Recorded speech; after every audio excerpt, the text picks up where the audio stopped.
Chapter 8 is a chapter that literally translates as many changes, but the name adaptability is a better suited term for the concept. The chapter's hidden topic is opportunism. Because of the changes that go on around us, we must be on the alert for our opportunities in every situation we face. This chapter breaks us into the specific rules for judging situations and responding to them. We'll learn these specific concepts in the next 3 chapters. In productive environments, we control what goes on. It's like the kitchen. We can decide to bake a cake. There are certain known ingredients that we can put together, and we follow a series of pre planned steps. In the end, we have a cake. Sun Tzu in this chapter makes it adamantly clear, as if it wasn't already, that strategic environments are opposite of the productive ones. Here, the changes are out of our control.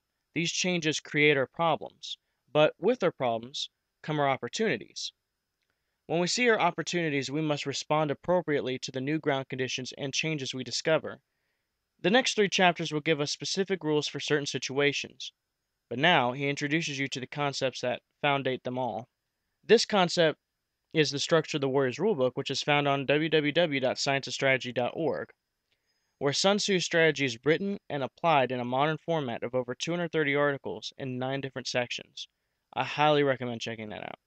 Flexibility of our methods and decisions when exploring opportunities and pursuing them determine our success. We must constantly learn and relearn the situation. The best way to take advantage of our opportunities is to be creative in our approach. But to balance out that idea, we must remember that our creativity must not counter the necessary basic methods for exploiting those opportunities.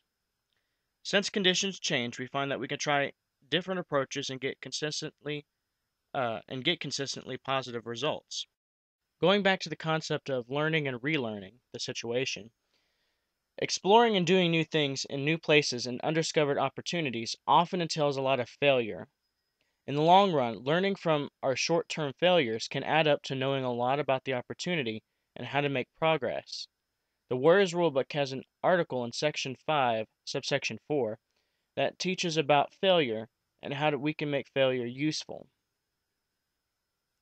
In our pursuits, we must react to the changes, and when we do so, it gets easier to continue adapting. But it also works the other way around. We want our opponents to misread the situation and respond incorrectly, making it easier for them to continue getting behind. Sun Tzu ends off by talking about character. You see, in chapter 1, he teaches what character traits are necessary.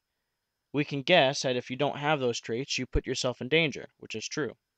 But Sun Tzu adds that having too much of any of these traits is dangerous as well. Put shortly, the fearless lose by their losses, draining all their resources. The overintelligent worry too much about having all the right information, that they will not react to challenges or moves, and thus they're paralyzed. The overstrict either let their emotions taint their decision making or have plans too rigid for flexibility, which is one of the key points of this chapter. The over-trustworthy worry too much about people and their organization or the opinions of those under them to make good decisions. And the oversensitive care too much about their honor that they can be embarrassed, or their philosophy is too narrow or idealistic for others to share in. Well, since it is a short chapter, that's all for today's episode. But let's go to the key points for summary, and hope you have a nice day.